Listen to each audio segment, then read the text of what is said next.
सांस ली और फिर एकदम से कहा, अरमान यहाँ खुद नहीं आया बल्कि उसे यहाँ लाया गया है। मेरी बात ध्यान से सुनिए, यहाँ अरमान किसी लड़की के साथ आया है और वो लड़की कोई और नहीं बल्कि उसकी सेक्रेटरी है। अबीर के इन शब्दों को सुनते ही उन सब की आंखें सदमे से चौड़ी हो गई। आस्था को ऐसा लगा जैसे कि उससे उसकी प्यारी सी चीज छीन गई हो, उसके दिल में कहीं कुछ टूट सा गया हो। उसने सपने में भी नहीं सोचा था कि अरमान संजना के साथ फार्म हाउस पर होगा। उसकी आंखों से तुरंत आंसू बहने लगे और होंठ कांपने लगे। कोई पत्नी अपने पति के बारे में ऐसी बातें कैसे सुन सकती है? तभी अबीर ने आस्था को शांत रहने का इशारा किया और अपनी बात जारी रखते हुए गंभीरता से कहा, अरमान अपनी मर्जी से यहाँ नहीं आया है। जब मैं उससे मिलने जा रहा था तब मैंने देखा था, वो उस समय होश में नहीं था। जिस वक्त मुझे खबर मिली कि मैं पूरी तरह से बैंकरप्ट हो चुका हूँ तो मैं सीधा अरमान से मिलने निकला पड़ा। तभी मैंने संजना को अरमान को सहारा देकर ऑफिस के बाहर ले जाते हुए देखा। मुझे उस पर शक हुआ तो मैं उनका पीछा करता हुआ इस फार्म हाउस तक आ पहुंचा। यहाँ पहुंचकर मैंने तुरंत आप सबको खबर देने की कोशिश की, लेकिन मेरे पास उस वक्त ना फोन था ना कुछ और, इसलिए मजबूरन मुझे सिंघानिया मेंशन जाना पड़ा। उसके बाद मैं आप सबको यहाँ लेकर आया। अब ये सुनकर आस्था के सीने में गुस्सा भड़क उठा। उसके हाथ पैर कांपने लगे थे। वह आंखों में गुस्सा लिए तमतमा कर बोली, उसकी हिम्मत कैसे हुई हमारे पति के साथ ऐसी घटिया हरकत करने की? गलती हमारी है, हमें उन्हें अकेला नहीं छोड़ना चाहिए था। हमारी मजबूरी थी कि हमें अस्पताल जाना पड़ा, लेकिन अब हम अपने पति को अकेला नहीं छोड़ेंगे और अगर वह उन्हें यहाँ इस तरह से लेकर आई है तो वह पूरी तैयारी के साथ आई होगी। हम अभी जाकर उसका मुंह नोच लेंगे।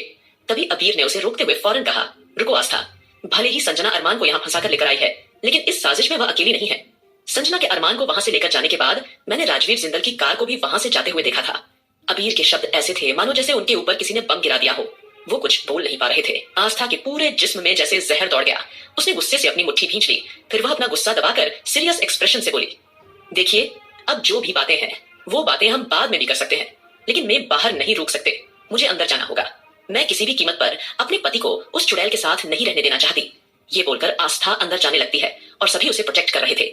टाइगर ने अच्छी तरह से फार्म हाउस की जांच करनी शुरू की। वहां आसपास ऐसा कुछ नहीं था, लेकिन जैसे ही वे फार्म हाउस के पीछे की साइड से अंदर गए तो सब लोग चकित हो गए, क्योंकि वहां कम से कम 50 से ज्यादा आदमी बंदूक और धारदार हथियारों के साथ बैठे हुए थे। अब ये दृश्य देखकर सबकी आंखें हैरानी से चौड़ी हो गईं और सभी आश्चर्य भरी नजरों से एक दूसरे को देखने लगे। आस्था की आंखों में गुस्सा भर गया और वह सीरियस एक्सप्रेशन से यहाँ वहां देखते हुए बोली, ये सब क्या है? इसका मतलब साफ है, संजना को पता था कि हम अरमान जी को खोजते हुए यहाँ जरूर आएंगे, इसीलिए उसने पहले ही इन गुंडों को यहाँ खड़ा कर दिया है। इतनी बड़ी प्लानिंग वह अकेले तो बिल्कुल भी नहीं कर सकती है। आस्था की इस बात पर टाइगर बोला, आप फिक्र मत कीजिए क्वीन, हम इन्हें संभाल लेंगे। वहीं ध्रुव आहान के कान में धीरे से फुसफुसाया, हमें जल्दी से कुछ न कुछ करना चाहिए, वरना कहीं ऐसा ना हो कि हमारे अरमान भाई की इज्जत लूट जाए। और इज्जत लूटने वाली काफी खूबसूरत वाला है, संजना सिंह। संजना सिंह, ये बात कहते हुए ध्रुव की आंखें सिकोड़ती चली गई। ध्रुव की बात सुनकर आहान ने कोई रिस्पॉन्स नहीं दिया और वह सीधा खड़ा रहा। आहान का यह रिएक्शन देखकर ध्रुव को हैरानी हुई। उसने एकदम से सोचा, यह आहान को क्या हो गया है? हमेशा तो यह मेरे कानों में खुसर खुसर करता रहता है और आज जब मैं कुछ कह रहा हूं तो कोई रिएक्ट नहीं दे रहा है। कमाल है। लेकिन ध्रुव के पास इस बारे में सोचने का वक्त नहीं था। देर न करते हुए सभी ने सबसे पहले आस्था को सारी सिचुएशन समझाते हुए कहा कि उसे सबसे पहले इन गुंडों की नजरों से बचते हुए ऊपर जाना है। कहीं ऐसा ना हो कि संजना अरमान के साथ अपनी हद पार कर दे। ये सुनकर आस्था का खून पूरी तरह से खौलने लगा था। उसने आंखों ही आंखों में उन्हें इशारा करके हाँ में गर्दन हिलाई और फिर वह जल्दी से आगे बढ़ने लगती है। लेकिन तभी आहान ने उसे रोकते हुए कहा, भाभी रुकिए, ये बंदूक अपने साथ लेकर जाइए, अगर मौका लगे तो उस लड़की का भेजा उड़ा देना। आहान के ये गंभीर स्वर सुनकर सभी एक पल के लिए ठिठक गए, क्योंकि आहान हमेशा मजाकिया अंदाज में सुझाव देता था, लेकिन आज वो बेहद सीरियस नजर आ रहा था। फिलहाल देर न करते हुए इधर उधर देखकर आस्था सबकी नजरों से छुपते छुपाते हुए ऊपर जाने लगी। आकाश, सुमित, ध्रुव, आहान और सबसे आगे टाइगर, सबके सब आस्था के पीछे पीछे खड़े हो गए थे। उन्हें पता था कि अभी इन सारे आदमियों का ध्यान इन लोगों पर नहीं है, क्योंकि सभी ड्रिंक आदि में बिजी हैं। लेकिन जैसे ही इन्हें जरा भी भनक लगी कि यहाँ कोई मौजूद है तो ये लोग भूखे शेर टूट पड़ेंगे, इसलिए वह सब शांति से काम ले रहे थे। उनका फोकस एक ही था, सबसे पहले अरमान की कंडीशन देखना। वे बैक साइड से धीरे धीरे ऊपर जा रहे थे ताकि किसी को भनक तक न लगे कि कोई और यहाँ मौजूद है। वहीं दूसरी ओर इस वक्त फार्म हाउस के उस कमरे में संजना बहुत ही कम कपड़ों में अरमान के सामने मौजूद थी। हल्की सी मुस्कुराहट के साथ वह अरमान को चाहत भरी नजरों से एकटक देख रही थी। अरमान नशे में कुछ बड़बड़ा रहा था, उसकी आंखें पूरी तरह बंद थीं। फ्लैशबैक, राजवीर जिंदल ऑफिस में अरमान से केवल कुछ जरूरी काम कराने के लिए नहीं आया था, बल्कि वह अपने प्लान को अंजाम देने आया था। उसने मीटिंग में अरमान को जो पानी पीने के लिए दिया था उसमें उसने ऐसा कुछ ड्रग्स मिला दिया था जिसे पीने के बाद अरमान धीरे धीरे अनकॉन्शियस होता चला गया और फिर उसका होश खत्म हो गया था। उसके दिमाग पर ड्रग्स का असर हुआ और उसके अंदर किसी औरत के शरीर की जबरदस्त चाहत पैदा हो गई। और जैसे ही संजना को मौका मिला तो वो राजवीर कहे अनुसार अरमान को सीधा इस फार्म हाउस में ले आई। अब संजना अरमान को मदहोश भरी नजरों से देख रही थी। उसने प्यार से अपनी उंगलियां अरमान के बालों में घुमाते हुए कहा, मुझे तो तुम्हारा कब से इंतजार था। तुम क्या जानो तुम्हें पाने के लिए मैंने क्या क्या नहीं किया। मैं तुम्हें कब से चाहती थी और तुम उस समय मेरी पहुंच से दूर थे। तुम मेरी जिंदगी की पहली और आखिरी मोहब्बत हो। और आज मैं तुम्हें पाकर रहूंगी। हाँ, मैंने तुम्हें पाने के लिए तुम्हारी यादें मिटाई, वो यादें जिन यादों में आस्था बसा करती थी, वह यादें मैंने तुम्हारी जहन से हमेशा हमेशा के लिए मिटा दी है। जी हाँ, राजवीर जिंदल ने संजना को ही अपना मोहरा बनाया था। राजवीर जिंदल का नया मोहरा कोई और नहीं बल्कि संजना ही थी, जिसने अरमान को वो वायरस दिया था। जिस वक्त अरमान ऑस्ट्रेलिया आस्था को लेने के लिए जाने वाला था, उसी प्लेन में संजना सिंह भी मौजूद थी और मौका मिलते ही उसने अरमान के शरीर पर वो वायरस इंजेक्ट किया था। वो वहां अपना भेष बदल कर आई थी ताकि वो अरमान के आसपास रह सके।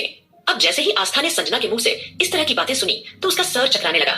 आस्था की हालत उस समय ऐसी थी जैसे कांटों तो खून नहीं निकले। संजना की आवाज बाकी सबके कानों में भी पड़ी थी। सब लोग जान चुके थे कि असल में राजवीर के कहने पर संजना ने अरमान को वायरस इंजेक्ट किया था। फिलहाल वो बस पूरी तरह से अरमान को पाने के लिए बेताब थी। वो जब अरमान के सिक्स पैक एब्स से खेल रही थी, तब अचानक आस्था ताली बजाते हुए संजना के कमरे में दाखिल हुई और कड़वाहट भरी मुस्कुराहट के साथ बोली, वाह मिस संजना, मानना पड़ेगा तुम इतनी ज्यादा गिरी हुई और घटिया औरत होगी, मैंने सपने में भी नहीं सोचा था। किसी इंसान को पाने के लिए तुम इस हद तक गिर गई कि तुमने उसे नशा तक करवा दिया ताकि वो तुम्हारे साथ इंटीमेट हो सके। अगर तुम्हारे जिस्म को किसी और के जिस्म की इतनी ज्यादा भूख है तो तुम अपने लिए किसी भाड़े के टट्टू को क्यों नहीं रख लेती और उसी के साथ अपना मुंह क्यों नहीं काला कर लेती। जैसे ही आस्था ने एकदम से आकर संजना की बेइज्जती की तो संजना की आंखें शौक से फैल गई थी। उसकी सांसें तेज हो गई। उसने सपने में भी नहीं सोचा था कि आस्था अचानक से यहाँ आ जाएगी। अगले ही पल वह दिल मिलाकर उठ खड़ी हुई और आस्था पर अपने दिल की सारी भड़ास निकालते हुए बोली, तुम्हारी हिम्मत कैसे हुई यहाँ आने की? वैसे चलो, अच्छा हुआ तुम यहाँ आ गई, अब तुम यहाँ से जिंदा बचकर वापस नहीं जा पाओगी। इतना बोलकर संजना जोर से आवाज लगाती है, कहाँ हो सब लोग, यहाँ आओ और इस लड़की की जान ले लो। संजना की चिल्लाने की आवाज सुनकर सभी लोग एक्टिव हो गए थे, लेकिन आस्था को कोई डर या घबराहट महसूस नहीं हुई थी, क्योंकि वो अच्छी तरह जानती थी कि उसके साथ आकाश, सुमित और आहान ध्रुव के साथ साथ टाइगर भी मौजूद है, जो कि 100 लोगों पर अकेला भारी पड़ सकता है। और ये तो फिर केवल 40-50 लोग ही थे। फिलहाल आस्था ने आगे बढ़कर खींचकर एक तमाचा संजना के मुंह पर दे मारा था और अगले ही पल एक करारे थप्पड़ ने संजना को दिन में तारे दिखा दिए थे। संजना भी अब पीछे हटने को तैयार नहीं थी। उसने भी आस्था पर हाथ उठाने की कोशिश की, लेकिन आस्था ने उसका हाथ पकड़कर उसके कमर पर लगा दिया था और उसके बालों को खींचकर उसकी आंखों में देखते हुए एक एक शब्द पर जोर देते हुए बोली, तुमने आज अपनी सारी हदें पार कर दी हैं और आज मैं तुम्हें नहीं बख्शूंगी। बचपन से लेकर आज तक तुमने जो कुछ भी मेरे साथ किया है उसके लिए तो मैं तुम्हें फिर भी एक बार माफ कर देती, लेकिन तुम्हें इस तरह से मेरे पति के साथ यह घटिया हरकत नहीं करनी चाहिए थी। संजना, मैं तुझे आज जिंदा नहीं छोड़ूंगी। यह कहते हुए आस्था की आंखें गुस्से और दर्द से भर आई। आह, संजना अचानक चीख उठी। दर्द से उसका चेहरा बिगड़ गया। फिर भी वह एटीट्यूड से बोली, कौन सा पति? तुम्हारा पति बनने से पहले मैं उसे प्यार करती हुई आई हूँ। मैं उसे बहुत पहले से पसंद करती थी। वो मेरी पहली मोहब्बत है और मैं उसे जुनून की हद तक चाहती हूँ और तुम इस तरह से मेरा प्लान खराब नहीं कर सकती। आज अरमान सिंघानिया को मेरा होने से कोई नहीं रोक सकता। संजना के मुंह से इस तरह की बेहूदी बातें सुनकर आस्था का दिल अंदर ही अंदर कड़वाहट से भर गया। वह उसकी बातों को हवा में उड़ाते हुए बेपरवाही से बोली, ओह रियली? तुम्हें क्या लगता है तुम मेरे पति के साथ इस तरह की घटिया हरकत करोगी और मैं तुम्हें इतनी आसानी से छोड़ दूंगी? हाँ, और रही बात मेरे पति को पसंद करने की, मेरे पति को तो इस दुनिया की सारी लड़कियां पसंद करती हैं। आखिर मेरा पति दिखता ही इतना हैंडसम है कि सारी लड़कियां मेरे पति पर फिदा हैं। तो इसका मतलब ये तो नहीं कि सारी लड़कियां उसके साथ सोने के लिए बेड तक आ जाएंगी। आस्था ने खूब जमकर संजना को खरी खोटी सुनाना शुरू कर दिया था। आगे क्या होगा इस कहानी में जानने के लिए सुनते रहिए तेरे इश्क में सिर्फ पॉकेट FM पर। आस्था ने खूब जमकर संजना को खरी खोटी सुनाना शुरू कर दिया था। अब आगे वही संजना आस्था को खा जाने वाली नजरों से घूरते हुए मन ही मन यही सोच रही थी कि अभी तक उसके सिक्योरिटी गार्ड आस्था को पकड़ने के लिए ऊपर क्यों नहीं आए। फिर संजना आस्था को धमकी देते हुए फट से बोलती है, मैं तुम्हें नहीं छोड़ूंगी, तुम रुको, मैं अभी तुम्हें बताती हूँ। ये बोलकर जैसे ही वो कमरे से बाहर निकलकर रेलिंग से झुकते हुए नीचे देखने लगी तो उसकी आंखें हैरानी के मारे चौड़ी हो गई थी, क्योंकि उसके सभी आदमी नीचे अधमरी हालात में जमीन पर पड़े हुए थे। टाइगर, आकाश और सुमित अबीर वहां खड़े होकर अनमने ढंग से संजना को देख रहे थे। वहीं ध्रुव और आहान तो अपना हाथ हिलाकर उसे चिढ़ा रहे थे। Hello miss Sanjana. Security guard की हालत देखते ही संजना का शरीर कांपने लगा था। उसके दिल में डर की एक लहर दौड़ गई। कुछ देर के लिए उसे ऐसा लगा जैसे उसके पैर सुन्न हो गए थे, मानो उनमें जान ही बाकी ना हो। संजना ने अपना सिर पकड़ लिया था। अब देर न करते हुए फटाफट वह जैसे तैसे वहां से दुम दबाकर बाहर निकली। वहीं आस्था और बाकी सभी लोग अब थोड़ा घबराए हुए अरमान के पास आ पहुंचे। अरमान बिल्कुल भी अपने होश में नहीं था। वो लगातार कुछ न कुछ उटपटांग बातें बड़बड़ाए जा रहा था। आफत, मेरी आफत।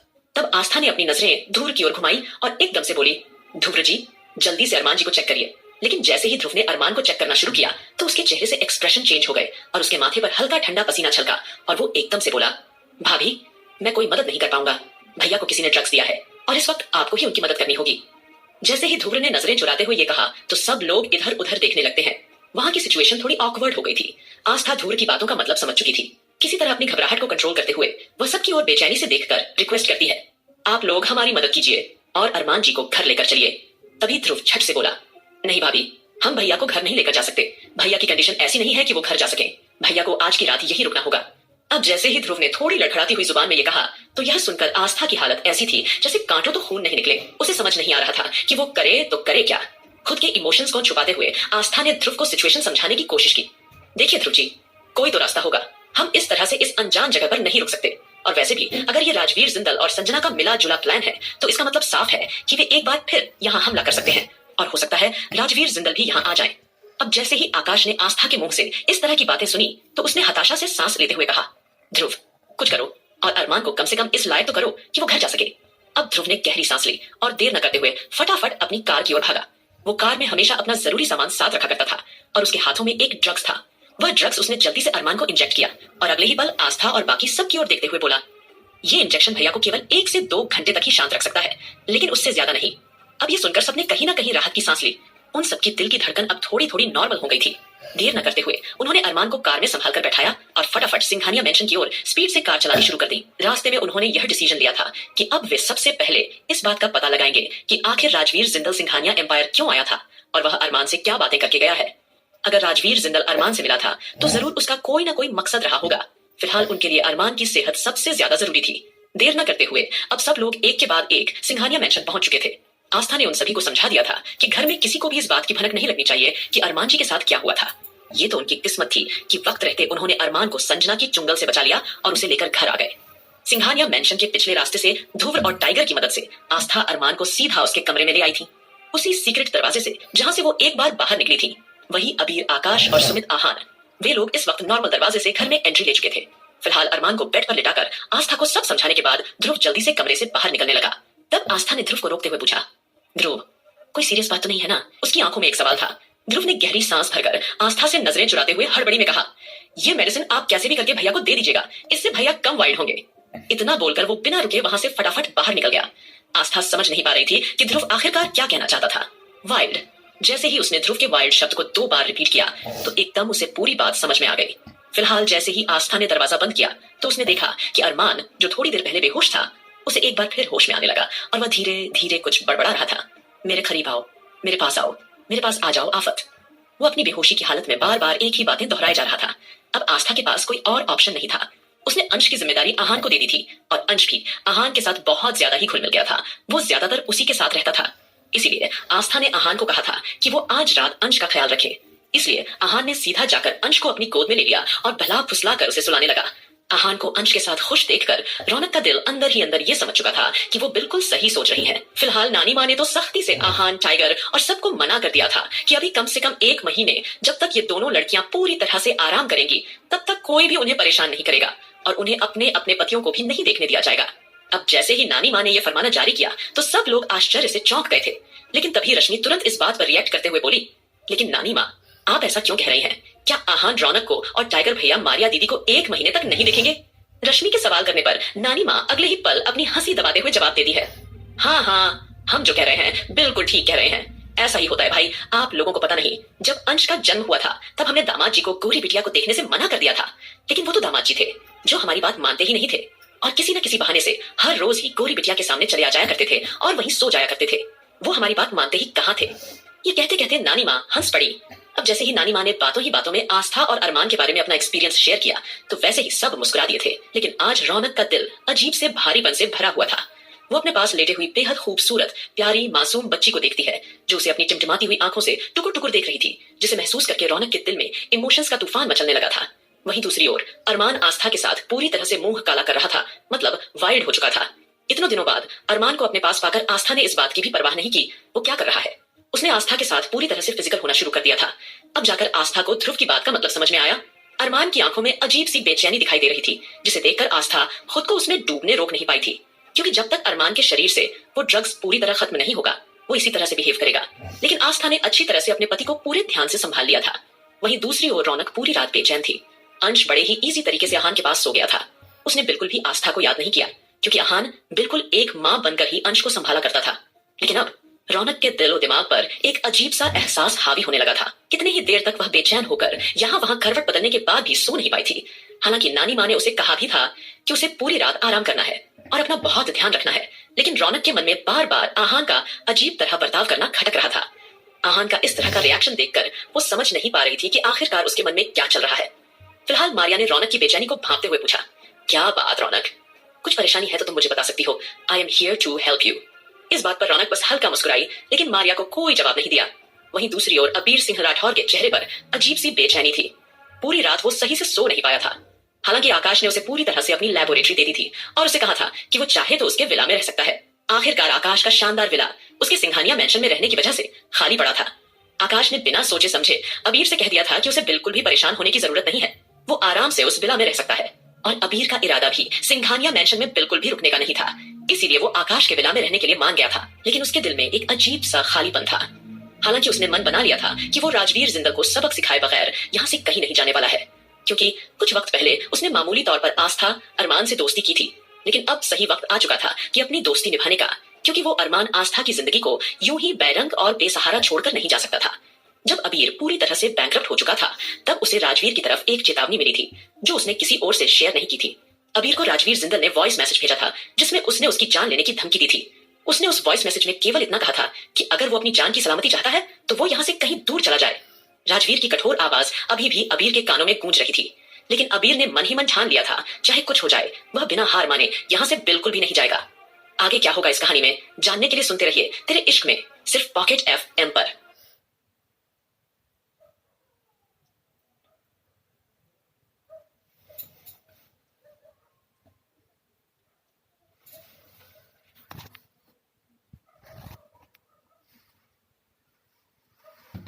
राजवीर की कठोर आवाज अभी भी अबीर के कानों में गूंज रही थी, लेकिन अबीर ने मन ही मन ठान लिया था कि चाहे कुछ हो जाए वह बिना हार माने यहाँ से बिल्कुल भी नहीं जाएगा। अब आगे वहीं दूसरी ओर संजना सिंह के पास कोई रास्ता नहीं था और वो सीधा कहीं और नहीं बल्कि राजवीर जिंदल के ठिकाने यानी कि उसके न्यू डार्क विला में जा पहुंची थी। और वहां पर उसका सामना सीधे सम्राट ठाकुर से होता है। सम्राट संजना को केवल नजर भर के देखता है, उसके बाद वह बिना किसी एक्सप्रेशन के अपनी नजरें फेर लेता है। हालांकि उसे संजना पसंद भी आई थी और वह उसके साथ भी थोड़ा टाइम पास करना चाहता था, लेकिन सम्राट ने तो कसम खा रखी थी कि जब तक वह आस्था के साथ टाइम स्पेंड नहीं करेगा तब तक उसकी जिंदगी में कोई और लड़की नहीं आएगी। वह अपना सारा ध्यान आस्था को ढूंढने में लगा रहा था और बेसब्री से उसके मिलने के इंतजार में था। जब उसे पता चला कि वो ऑलरेडी इंडिया में है तो वह राजवीर जिंदल को उकसाकर इंडिया लेकर आ गया और यहाँ आकर राजवीर और सम्राट ने मिलकर अपना साम्राज्य पूरी तरह से स्थापित कर दिया था। अबीर सिंह राठौर को बर्बाद करने के साथ साथ उन्होंने मिलकर धीरे धीरे आकाश सुमित और ध्रुव आहान सबकी प्रॉपर्टी के डिटेल्स पर नजर रखना शुरू कर दिया था, क्योंकि वो दोनों मिलकर अरमान को फाइनेंशियली और इमोशनली चारों तरफ से तोड़ देना चाहते थे और अरमान को इस बात की भनक तक नहीं लगने देना चाहते थे। अरमान को पूरी तरह से बर्बाद करने के बाद राजवीर जिंदल उसकी यादें उसे लौटाना चाहता था, लेकिन उस वक्त जब आस्था की जान अरमान के हाथों से जाएगी। वैसे भी राजवीर जिंदल का सोचना था कि अपनी जान से भी ज्यादा प्यार करने वाला शख्स की जान अगर हम गलती से ले लेते हैं तो उसका दर्द कुछ ज्यादा ही गहरा होता है। फिर उस टूटे हुए इंसान को मौत की सजा देने की कोई जरूरत नहीं होगी, क्योंकि उसकी जिंदगी ही उसकी सजा बन जाएगी। आज संजना और अरमान के इंटीमेट मोमेंट के बाद अरमान को भले ही इससे कोई फर्क नहीं पड़ेगा, लेकिन उसकी बीवी आस्था इस हादसे से जरूर टूट जाएगी। राजवीर यही सब सोच सोचकर मन ही मन मुस्कुराया। अब जैसे ही संजना अचानक वहां आई तो राजवीर उसे फाड़ खाने वाली नजरों से घूरते हुए देखने लगा था। अगले ही पल संजना को ऐसा लगने लगा कि जैसे उसके शरीर में बह रहा खून अचानक जम गया हो। अचानक उसे अपने आस पास ठंड का एहसास होने लगा था। अपने तेज धड़कते दिल को संभालते हुए वह घबराहट और गुस्से के साथ बोली, इसमें मेरी कोई गलती नहीं है बॉस। पता नहीं आस्था को अरमान के मेरे साथ होने की खबर कैसे मिली। वो अपनी पूरी टीम के साथ अरमान को बचाने के लिए सीधा वहां आ धमकी। तभी अचानक सम्राट उठा और आगे बढ़कर उसने संजना के चेहरे को अपने हाथों में थाम लिया और उसके गाल को ध्यान से इधर उधर करके देखने लगा, जहां पर आस्था की उंगलियों के निशान साफ साफ मौजूद थे। अब संजना के गालों पर छपे हुए निशानों की रंगत को देखकर सम्राट खुद को हंसने से रोक नहीं पाया और वह ठहाका लगाकर जोर जोर से हंसने लगा। सम्राट की हंसी पूरे के पूरे डार्क मैंशन में गूंजने लगी थी। वहीं संजना को इस वक्त सम्राट पर बहुत गुस्सा आ रहा था। वह उसे घूर रही थी। वह अपनी गुस्से की सारी आग सम्राट पर उगलने वाली थी, लेकिन फिर कुछ सोचकर वह दिल ही दिल में सम्राट को कोसने लगी थी। तभी सम्राट ने हंसते हंसते संजना का खिल्ली उड़ाते हुए कहा, वैसे मानना पड़ेगा मिस संजना, आप तो एकदम जंगली बिल्ली बनकर वहां गई थी। हमें तो लगा था कि आज शायद अरमान सिंघानिया की इज्जत पूरी तरह से लूट जाएगी, लेकिन ये क्या, आप तो उसे वहां छोड़कर भींगी बिल्ली तरह भाग आई। जैसे ही सम्राट ने उसका मजाक उड़ाया तो वैसे ही संजना ने गुस्से से अपने दांत भींच लिए थे और वो उसे उंगली दिखाते हुए फट पड़ी, जस्ट शट अप, अपनी फालतू की बकवास बंद करो। तभी राजवीर ने अपने सर पर 2 से 3 बार टैप करना शुरू कर दिया था। वो ठीक उसी तरह से अपने सर पर टैप कर रहा था जिस तरह से अरमान अक्सर अपने सर पर टैप किया करता था। राजवीर को इस तरह से अपने सर पर टैप करते हुए देखकर सम्राट एकदम शांत हो गया था, क्योंकि वो समझ चुका था कि उसका गुरु इस वक्त कुछ ज्यादा ही गहरी सोच में डूबा हुआ है। तभी राजवीर अचानक कुछ सोचते हुए तमतमाता है, मैंने अच्छी तरह से सारी सिचुएशन पता करवाई थी कि सब के सब उस समय हॉस्पिटल में बिजी थे, तो फिर अरमान के बारे में खबर रखने का वक्त उन्हें कैसे मिला। जरूर कुछ तो ऐसा है जो हम लोग मिस कर रहे हैं।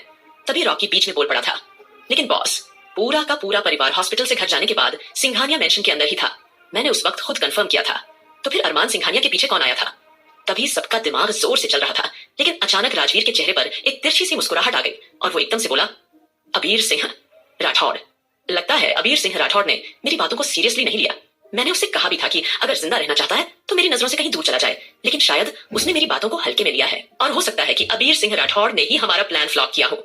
लगता है कि अबीर सिंह राठौड़ का इस दुनिया से जाने का वक्त आ चुका है, इसलिए तैयारी करो। इतना बोलकर राजवीर उन्हें गुर्राते हुए अपने कमरे में चला जाता है, जहां जाकर वो एक बार फिर अपनी बनाई हुई बीवी के साथ इंटीमेट होने लगता है। राजवीर के वहां से जाने के बाद सम्राट संजना के चारों ओर चक्कर लगाते हुए तंज भरी मुस्कुराहट के साथ एक बार फिर उसे छेड़ता है। वैसे मिस संजना, अगर आपको एक और मौका मिलेगा तो क्या वाकई आप अरमान की इज्जत लूट लेंगी? अब जैसे ही सम्राट ने मजाकिया लहजे में ये सवाल पूछा तो संजना बुरी तरह से झल्लाई, पर कुछ कहा नहीं। वह वहां से उल्टे पांव लौट गई और अगले ही पल वह मन ही मन परेशान होकर सोच रही थी कि कहीं मैंने इन लोगों के साथ हाथ मिलाकर कोई गलती तो नहीं कर दी। पर पता नहीं क्यों मुझे लगता है कि यही लोग हैं जो अरमान को हासिल करने में मेरी मदद कर सकते हैं, वरना अरमान सिंघानिया तो मेरी पहुंच से पूरी तरह से बाहर है। हालांकि संजना के पास पैसों की कोई कमी नहीं थी, क्योंकि उसके पिता ने गैर कानूनी धंधा करके ही नहीं बल्कि ड्रग्स की खेती करके भी कितने सारे पैसे इकट्ठा किए थे, जिसका कोई हिसाब किताब नहीं था। इसके बाद उसने अपनी बेटी संजना के लिए शहर में अच्छा खासा बंगला भी खरीद रखा था। लेकिन संजना के पास इतने सारे पैसों होने के बावजूद भी वह अब तक अपने पिता को जेल से नहीं छुड़ा पाई थी, क्योंकि उसे जेल में डालने वाला कोई आम इंसान नहीं बल्कि अरमान सिंघानिया था। अरमान सिंघानिया की इजाजत के बिना कोई भी उसके पिता को जेल से नहीं छुड़ा सकता था। संजना केवल महीने में एक बार ही अपने पिता से मिलने के लिए जाया करती थी और अब वो दिन कल ही आने वाला था। फिलहाल संजना ने अपना मन बना लिया था कि चाहे कुछ भी करना पड़े, सबसे पहले वह आस्था को अरमान की जिंदगी से बाहर करेगी। और अगर एक बार अरमान को इस बात का यकीन हो जाता है कि आस्था सिर्फ और सिर्फ उसके पैसों के लिए उसके पीछे पड़ी है, तो बहुत जल्द वह उसे अपनी जिंदगी से निकाल फेंकेगा। फिर संजना के लिए अरमान की जिंदगी में एंट्री करना आसान हो जाएगा। इसी सोच के साथ एक गहरी सांस लेते हुए रात के अंधेरे में वह अपने बंगले में जा पहुंची थी। वहीं सम्राट रॉकी को तिरछी नजरों से घूरते हुए देख रहा था, क्योंकि वो दोनों इस वक्त राजवीर के कमरे से आती हुई मदहोशी भरी आवाजें साफ सुन पा रहे थे, जो उस पूरे डार्क विला में गूंज रही थी, जिसे सुनकर सम्राट का मन बेचैन हो गया था। तब सम्राट ने इरिटेट होकर एकदम से रॉकी से पूछा, वो लड़की मुझे कब मिलेगी? आखिरकार तू उस लड़की को ढूंढ क्यों नहीं पा रहा है? इंडिया में हमें आए हुए पूरे 15 दिन से ज्यादा होने वाले हैं। भले ही हमने अभी तक ये बात ऑफिशियल अनाउंस नहीं की है, लेकिन तू तो जानता है कि मेरा यहाँ आने का मकसद एक ही है, मुझे वो लड़की हर हाल में चाहिए। सम्राट लगभग अपना आपा खोने के कगार पर पहुंच चुका था, क्योंकि सम्राट ने कसम खा रखी थी कि जब तक वह आस्था के साथ मौज मस्ती नहीं करेगा तब तक उसके अलावा वो किसी और लड़की को अपनी जिंदगी में नहीं आने देगा। उसने मन ही मन तय कर लिया था, सबसे पहले वो आस्था के साथ फुल एंजॉय करेगा, उसके बाद वह किसी और लड़की के साथ खेलेगा। इसी सोच के साथ वो अब सिर्फ और सिर्फ आस्था के मिलने के इंतजार में था। लेकिन सबसे बड़ी दिक्कत ये थी कि ना तो उसे आस्था का नाम पता था और ना ही उसकी पूरी डिटेल्स। वहीं दूसरी ओर अब इस काली रात के बाद अगली सुबह हो चुकी थी। इस वक्त आस्था और अरमान एक दूसरे को बाहों में भरकर सोए हुए थे। अचानक आस्था की पलकें फड़फड़ाने लगी और वह धीरे धीरे नींद से जागने लगी। कितने ही दिनों के बाद आस्था अपने पति के स्पर्श में आई थी, तो उसके चेहरे पर कुछ अलग सा सुकून नजर आ रहा था। भले ही उसके पति ने नशे की हालत में उसके साथ प्यार किया हो, लेकिन अपने पति के प्यार का एहसास उसे इस वक्त काफी हद तक संतुष्टि दे रहा था। अचानक अरमान को देखते देखते आस्था के मन में एक बात आई कि इससे पहले कि अरमान उठे, उसे सबसे पहले यहाँ से उठकर अपने कमरे में चले जाना चाहिए, वरना जागने के बाद अरमान उससे कितने सारे अजीब से सवाल करने लगेगा। लेकिन तभी अचानक आस्था के दिमाग में एक खुराफाती आइडिया आया, और जैसे ही उसने देखा कि अरमान किसी भी पल उठने वाला है, तो वैसे ही आस्था ने जल्दबाजी में उठकर सबसे पहले अपने उल्टे सीधे कपड़े पहने और फिर वह फटाफट अरमान के बिल्कुल बराबर में बैठ गई और अचानक जोर जोर से रोना शुरू कर दिया था। उसने कमरे में छाई हुई खामोशी को तोड़ने की पहल की थी। अरमान, जो गहरी नींद में सोया हुआ था, अचानक आस्था की रोने की आवाज सुनकर वह पूरी तरह से हैरान हो गया। हालांकि अरमान का चेहरा एकदम से हड़बड़ा गया, लेकिन उसने चिढ़ने से खुद को रोका। वो एकदम से उठकर बैठ गया और जैसे ही उसने देखा कि उसके शरीर पर एक भी कपड़ा नहीं है और आस्था भी अजीब सी हालत में उसके पास बैठी हुई रो रही है, तो उसका पारा एकदम से चढ़ गया। वो तुरंत अपने आप को कवर करता हुआ चिल्लाने लगा, तुम्हें क्या हो गया है? क्या हो रहा है यहाँ? और तुम इतनी बुरी तरह से क्यों रो रही हो? और तुम ऐसी बेढंगी हालत में इस तरह से मेरे पास आकर क्यों बैठी हुई हो? बोलो, जवाब दो। हालांकि ये बात उसने लड़खड़ाती जुबान में कही थी, लेकिन फिर भी उसके चेहरे पर रूखापन और चिड़चिड़ापन साफ झलक रहा था। अब जैसे ही अरमान ने सख्त अंदाज में यह पूछा, तो आस्था और जोर जोर से रो पड़ी और रोते हुए अरमान से बोली, हु, आपने मेरे साथ जबरदस्ती की है। मैंने आपको कितना रोकने की कोशिश की, लेकिन आपने मेरी एक भी बात नहीं सुनी। आप ऐसा कैसा कर सकते हैं? मैं अभी दादाजी के पास जा रही हूँ और मैं उनको आपका सारा सच बता दूंगी और अपनी नानी माँ से भी आपकी शिकायत करूंगी। देखिए, आपने मेरा क्या हाल बना दिया है। ये बोलकर आस्था ने अपने नेक और अपने शरीर के कुछ हिस्से अरमान को दिखाने शुरू कर दिए थे, जहां पर अरमान के प्यार की निशानियां मौजूद थीं, जिसे देखकर अरमान को आश्चर्य हुआ और अगले ही पल वह पूरी तरह से हैरानी में पड़ गया था। वो इरिटेट होकर सोचने लगा, आखिर ये लड़की क्या बकवास कर रही है? उसका चेहरा पूरी तरह से उलझन में था और अचानक अरमान ने अविश्वास से सिर हिलाते हुए आस्था को डांटना शुरू किया। तुम झूठ कह रही हो। मैंने ऐसा कुछ नहीं किया है। जरूर तुम ही मेरे बेड पर आई होगी। तुम ही ने मुझे अपने साथ इस तरह की हरकत करने के लिए मजबूर किया होगा। तुम जैसी लड़कियों को मैं अच्छे से तरह जानता हूँ। तुम जैसी लड़कियां पैसों के लिए कुछ भी कर सकती हैं। अब जैसे अरमान ने एक बार फिर अपने पहले वाले अंदाज की कठोरता से जवाब दिया, तो वैसे ही आस्था ने तंग आकर तुरंत अपने सिर पर हाथ मार लिया और अरमान पर बरस पड़ी। अब इसका फैसला तो दादाजी करेंगे। मैं जा रही हूँ दादाजी से सारी बातें कहने के लिए, और अब आपको सबके सामने जवाब देना ही होगा। ये बोलकर आस्था उठ खड़ी हुई और जल्दी से दरवाजे की ओर जाने लगी। लेकिन इससे पहले कि वो दरवाजे तक जा पाती, उससे पहले ही अरमान जैसे तैसे भागते हुए ठीक उसके सामने आकर खड़ा हो गया था, जिसे देखकर आस्था के चेहरे पर एक हल्की सी मुस्कान उभर आई थी, क्योंकि वो अच्छी तरह जानती थी कि अरमान मरते दम तक भी उसकी इंटीमेट वाली बातें दादाजी या किसी के भी सामने नहीं आने देगा। अरमान ने तुरंत दांत खींचकर आस्था के कंधों को पकड़ा और उसकी ओर घूरते हुए बोला, मुझे नहीं पता तुम क्या बकवास कर रही हो, लेकिन मेरी एक बात कान खोलकर सुन लो। मैंने ऐसा वैसा कुछ भी नहीं किया है। यह सब जरूर तुम्हारा कोई खेल है। इस पर आस्था ने अरमान की आंखों में आंखें डालते हुए बिल्कुल बेखौफ होकर कहा, मैं अच्छे से जानती हूँ आप मेरी बातों पर रत्ती भर यकीन नहीं करेंगे, लेकिन यह सच है आपके नशे की अवस्था के बारे में कल रात ध्रुव जी ने मुझे बहुत कुछ बताया था। आप अपने भाई ध्रुव पर तो यकीन करते हैं ना? आप जाकर उनसे ये बात पूछ लीजिएगा। लेकिन मैं जानती हूँ सारी गलती आपकी है। आप ही ने मुझे फ्रेम किया है। आप मेरे साथ ऐसा कैसे कर सकते हैं? ये बोलकर आस्था फिर से अरमान पर ब्लेम करने लगी। आस्था मुंह से अपने बारे ऐसी बातें सुनते ही अरमान की आंखों का रंग बदलने लगा। उसका गुस्सा बढ़ता जा रहा था।